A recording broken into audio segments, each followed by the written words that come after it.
Ladies and gentlemen, hit subscribe to this channel right now. In a couple of seconds, you will hear DNI Chief Tulsi Gabbard explain exactly how Clapper and others pressured people within the intel community to set up and frame Trump. This is the basis for future indictments. This is the basis, ladies and gentlemen. This shows not only intent, but an effort to conspire against Trump, to set him up and frame him. He was never a Kremlin operative, never worked with Russia. There wasn't even a shred of evidence.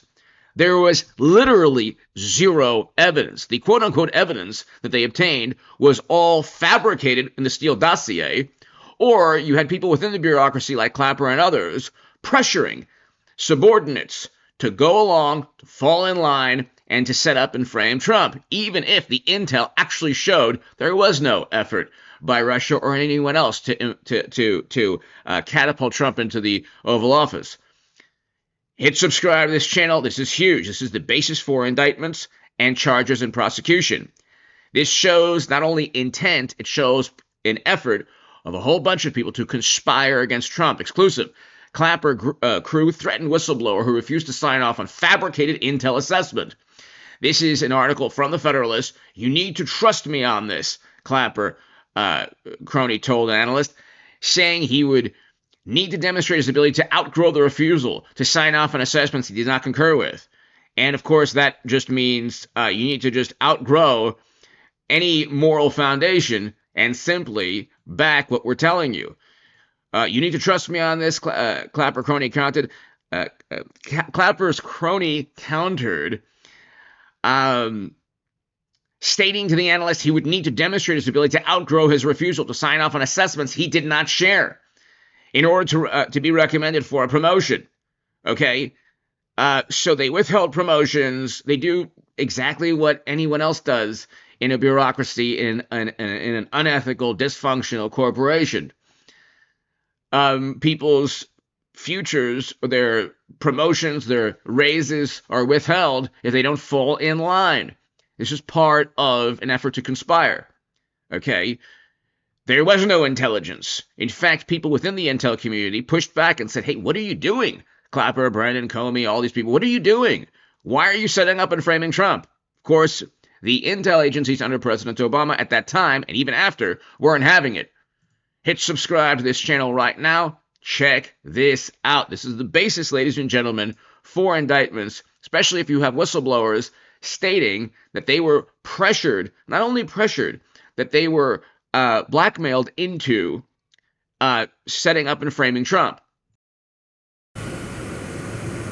Yeah, thank you so much, Sean. This is such an important issue, and I just want to start by saying that this is an issue that is important to every single one of us as Americans. This is not a partisan issue. It has to do with the integrity and the strength of our democratic republic. And it lays out this over 100 documents that you're referencing that I released, declassified and released, spells out in great detail exactly what happens when you have some of the most powerful people in our country directly leading at the helm, President Obama and his senior-most national security cabinet, James Comey, John Brennan, James Clapper, and Susan Rice and others, essentially making a very intentional decision to create this manufactured, politicized piece of intelligence with the objective of subverting the will of the American people who in November of 2016 delivered a historic victory to President Trump, defeating Hillary Clinton. And President Obama and his team, their goal was to essentially not accept the decision of the American people and to use this manufactured, politicized intelligence as a means to enact what would become essentially a years-long coup against President Trump. You have gone into great detail over these years of what the effects of this document and this decision have resulted in. Obviously, a years-long Mueller investigation that cost taxpayers almost $40 million, 2 congressional impeachments, endless smears and attacks against not only President Trump, but his family. He had senior members of his team who were investigated, some arrested and jailed. We had heightened and increased tensions between the United States and Russia. The list goes on and on about the consequences of President Obama and his senior cabinet members politicizing intelligence once again, and I say these words very clearly, to enact what was essentially a years-long coup, subverting the will of the American people in that election in November. Now, you referenced this president's daily brief document that was drafted for President Obama in early December that reaffirmed what the intelligence community professionals, as you say, had been assessing for the previous 6 months leading up to the election, which was that Russia neither had the intent nor capability to essentially hack the outcome of the U.S. election. That's the issue. There wasn't a shred of evidence. If anything, the evidence pointed to that nobody could have hacked or influenced the election. James Comey's letter was likely the reason that Clinton lost.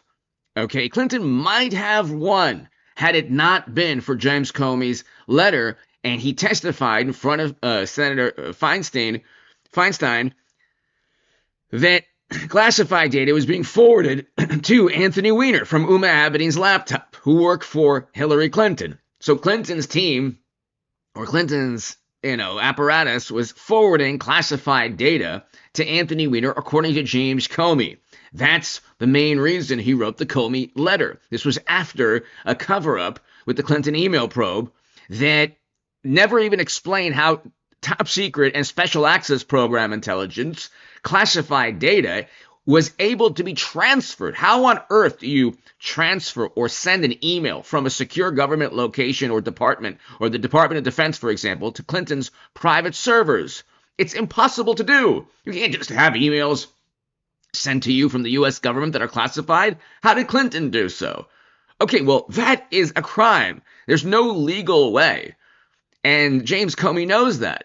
And I don't understand how the entire planet doesn't ask that question. And I've been asking that question for 10 years. But you had a cover-up. Comey covered it up and then maybe wanted to say, hey, I still have the goods on you.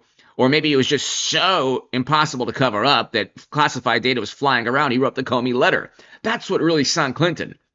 Okay. In addition to the fact that Trump, I wish I voted for Trump. Okay. I voted for Trump 4 years later and then 8 years later. But ladies and gentlemen, the point is, in 2020 and 2024, in 2016, I was still the biggest Bernie Sanders booster on the internet, according to the Huffington Post. And the unofficial scribe of Sanders' the most hardcore voters, according to the Washington Post. And that's embarrassing for both me and anyone who still likes Bernie Sanders. But the point is, Bernie Sanders was cheated. The Democratic primary cheated Bernie Sanders. They don't even have a primary, and then they cheated Biden. They had private secret servers with top secret intelligence on them, the greatest cybersecurity nightmare of all time. Almost certainly, endless crimes were committed. And yet, the American intelligentsia, at that time, one of the least intelligent intelligentsias of all time, said, it's no big deal. And then they couldn't accept the fact, kept saying, Clinton's going to lose, Clinton's going to lose. Okay?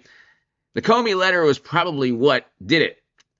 She might have won had it not been for the Comey letter, but Trump was too strong in terms of a populist message, anti-war. You see now, he's working towards peace. He's working towards a peace deal, historic peace deal. Okay? But you have a situation, ladies and gentlemen, where, really quickly, listen to this. The opposite is true.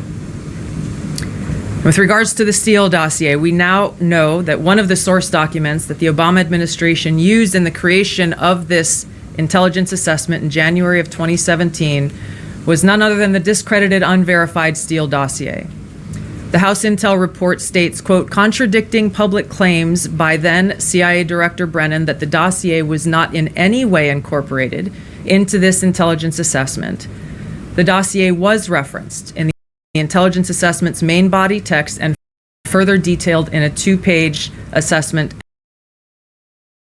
So not only do whistleblowers try to push back against the intel, Clapper and others said, hey, you're not going to get raises or promotions. You better fall in line. Or Clapper's, staffers or,